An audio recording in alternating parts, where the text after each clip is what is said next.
Se suele decir que el mayor error que se puede cometer es el miedo a equivocarse.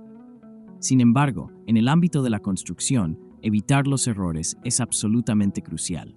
Estos errores pueden dar lugar no solo a situaciones potencialmente peligrosas, sino también a importantes costes financieros. Un buen ejemplo de esto es el puente de Tacoma, ubicado en el estado de Washington, que se abrió al tráfico en julio de 1940. En aquel momento, se consideraba como el tercer puente más largo del mundo. Pronto se hizo evidente que el puente tenía serios defectos de diseño. Durante su construcción, los trabajadores lo apodaron como Galloping Gertie. La escasa altura de la viga provocaba que la carretera se balanceara considerablemente en los días ventosos. La amplitud de este balanceo era realmente enorme. Desde varios metros de distancia, el puente parecía estar hecho de plastilina, doblándose con el viento. Curiosamente, el puente Tacoma Narrows permaneció abierto sin recibir reparaciones. A los conductores todavía se les permitía el uso del puente. Algunos lo vieron como un reto y decidieron conducir deliberadamente hacia él. Aunque había muchos vehículos, no hubo accidentes graves y la gente se fue acostumbrando a la idea del llamado puente móvil. Sin embargo, un día un huracán golpeó con fuerza, resultando desastroso para el puente Tacoma Narrows. La intensidad del viento hizo que una gran parte de la estructura se desplomara en el agua, rompiéndose en múltiples pedazos. Cuando los elementos amainaron, comenzó el desmantelamiento de pilones y vanos hasta mayo de 1943. El 14 de octubre de 1950 se inauguró oficialmente el puente reconstruido, llamado Westbound. El desastre de construcción más importante en términos de víctimas antes del 11 de septiembre de 2001 fue el trágico derrumbe del centro comercial Sampong Mall en 1995, situado en Corea del Sur. En aquel triste día, 502 personas perdieron la vida y 937 resultaron heridas. La tragedia se debió a graves defectos de diseño. Antes de los Juegos Olímpicos de 1988, Seúl vivió un auge en la construcción, solo con empresas locales, ya que el gobierno prohibió contratos internacionales. Las estructuras se levantaron rápido por los muchos encargos. Inicialmente se planeó un complejo residencial de 4 plantas, pero un acuerdo corrupto entre el futuro director y la administración del distrito decidió construir un centro comercial. Debido a los cambios en las condiciones de funcionamiento, se decidió retirar algunas columnas de soporte para añadir una escalera mecánica y construir otra planta. El contratista se negó a hacer estos cambios, así que el futuro director le despidió y terminó la construcción con su propia empresa. El director y su empresa no solo alteraron el diseño, sino que redujeron el diámetro de 8 de las 20 columnas de apoyo y aumentaron la separación entre ellas. El número de barras de refuerzo en las columnas de soporte se redujo a la mitad, mientras que el grosor del techo aumentó 1,5 veces. Además, la calefacción por suelo radiante de la quinta planta añadió más cargas estructurales. En consecuencia, la carga total del edificio se duplicó y la capacidad de carga de las columnas se redujo en más de un 20%. Inevitablemente, con semejantes errores, el edificio no pudo soportar la carga, lo que provocó el desastre. Otros factores afectaron la situación. En 1994, la sucursal bancaria se trasladó del segundo al primer piso y una librería tomó su lugar. El peso de las estanterías causó grietas en el vestíbulo. Aunque la tienda cerró un año después, las grietas siguieron creciendo. El día del desastre, el director del centro comercial intentó abordar el problema convocando una reunión de emergencia. Tras un informe sobre el hundimiento del suelo y el techo de la quinta planta, una inspección La dirección del centro comercial, insegura de la gravedad de la situación, descartó la idea de evacuar a los clientes y al personal. Un ingeniero propuso que las reparaciones podían llevarse a cabo sin cerrar el centro comercial. Huelga decir que fue un error desastroso. Ese mismo día, por la noche, el edificio se derrumbó trágicamente, causando una importante pérdida de vidas humanas. La dirección no ordenó en ningún momento la evacuación. En realidad, fueron los empleados del centro comercial los que decidieron evacuarlo minutos antes de la catástrofe. China es famosa por sus proyectos de construcción increíblemente rápidos y eficientes. Al ser la nación más poblada del mundo, tiene que hacer frente constantemente a la creciente demanda de viviendas e infraestructuras. Por ejemplo, en 2021, China construyó más de 6 millones de viviendas, estableciendo sus sectores de la construcción e inmobiliario como los mayores y más avanzados del mundo. No obstante, la gran escala de la industria, los plazos ajustados y la rápida rentabilidad de las inversiones han provocado incidentes de construcción desafortunados y a veces catastróficos. Uno de los incidentes de construcción más conocidos es el derrumbe de todo un edificio de apartamentos en el complejo Lotus Riverside de Shanghái.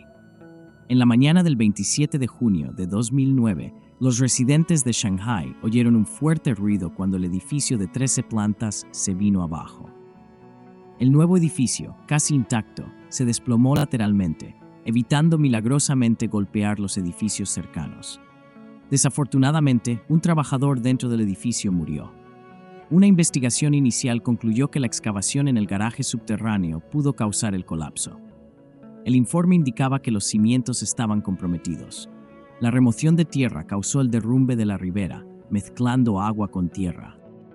Esto provocó la erosión y el debilitamiento, lo que condujo a la caída del edificio.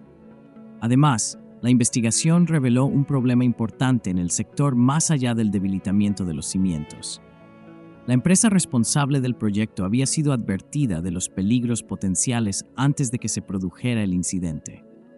Más tarde se supo que la empresa supervisora había sido contratada por la propia constructora. Cualquier problema se comunicaba directamente a la empresa constructora.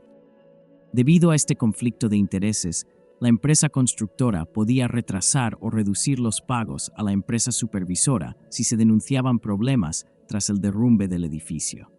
Un total de 9 personas cruciales relacionadas con Shanghai Yongxin Construction fueron detenidas para una investigación más detallada. Además, numerosas personas que habían comprado propiedades a este promotor solicitaron reembolsos o indemnizaciones tras el incidente. El rascacielos Intempo en Benidorm, España, mide 187 metros y tiene 47 plantas, siendo el edificio residencial más alto de Europa. La construcción comenzó en 2006 con un préstamo de 92 millones de euros de Caixa Galicia, una caja de ahorros española. Se planeaba terminar en 3 años, pero la crisis económica de 2008 ralentizó el progreso. Un año después, las obras se detuvieron cuando la empresa se declaró en quiebra. El rascacielos atrajo la atención de los medios de comunicación debido al rumor de que carecía de ascensores. Un periódico español informó de ello y rápidamente se extendió a otros medios. Sin embargo, pronto se desmintió y el director comercial, Rafael Ballesta, respondió verbalmente: «Estamos construyendo el rascacielos residencial más alto de Europa. ¿Cómo podría ser posible sin ascensores?». Aunque esta historia resultó ser falsa, no todo fue como la seda en este proyecto. En 2010, la construcción de Intempo se reinició con nueva dirección. Pronto surgieron más problemas. 4 meses después, los trabajadores amenazaron con huelga por impago. Al activar el ascensor para los obreros, falló con 13 personas dentro. Afortunadamente, los frenos de emergencia se activaron, evitando un desastre, y solo 2 trabajadores necesitaron atención médica. El mercado inmobiliario español se ha recuperado de la crisis financiera, por lo que las perspectivas para Intempo son prometedoras. La finalización del proyecto estaba programada para principios de 2014. Sin embargo, un año antes de esa fecha, los arquitectos del proyecto decidieron dimitir de manera repentina y sin ofrecer ninguna explicación. Un año después, el propietario del proyecto se declaró en quiebra, lo que generó rumores de que los arquitectos se habían marchado debido a problemas financieros. El proyecto Intempo quedó abandonado durante varios años. Finalmente, en 2017, una empresa de Connecticut llamada SVIP Global asumió la responsabilidad del proyecto y lo renovó. Tras invertir 60 millones de euros, consiguieron terminar el proyecto e incluso sortear los obstáculos de la pandemia COVID-19.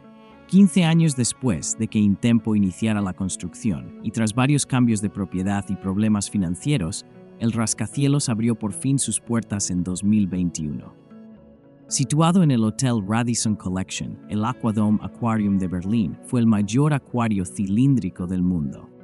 Con 25 metros de altura y 1 millón de litros de agua, era el centro del hotel y albergaba más de 1.500 peces tropicales de 100 especies distintas. El Aquadome también contaba con un ascensor transparente que atravesaba su centro, permitiendo a los huéspedes ver de cerca a los peces nadando.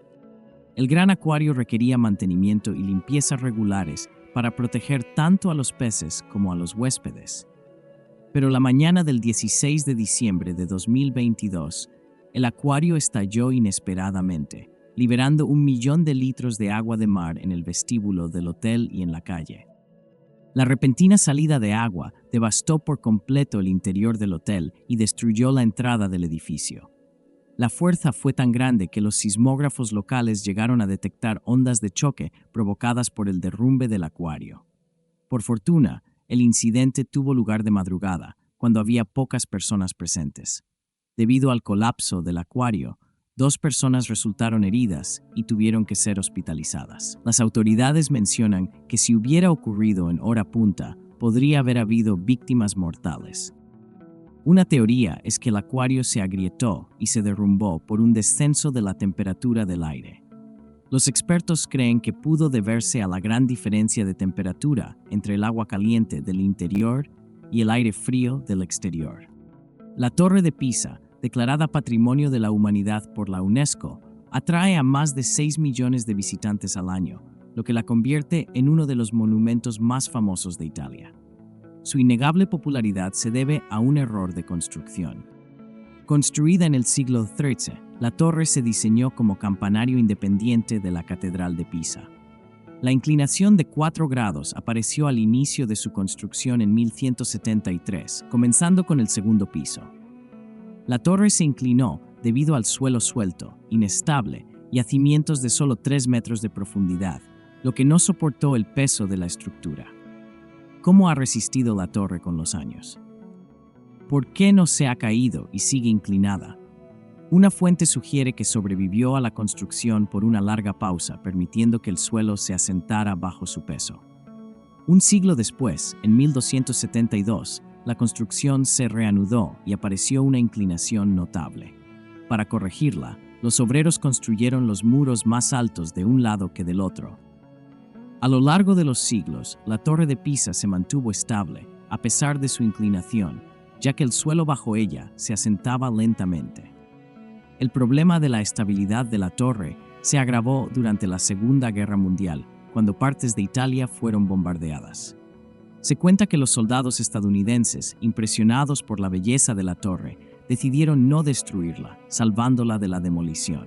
Sin embargo, a finales del siglo XX, la torre inclinada aún corría el riesgo de colapsar.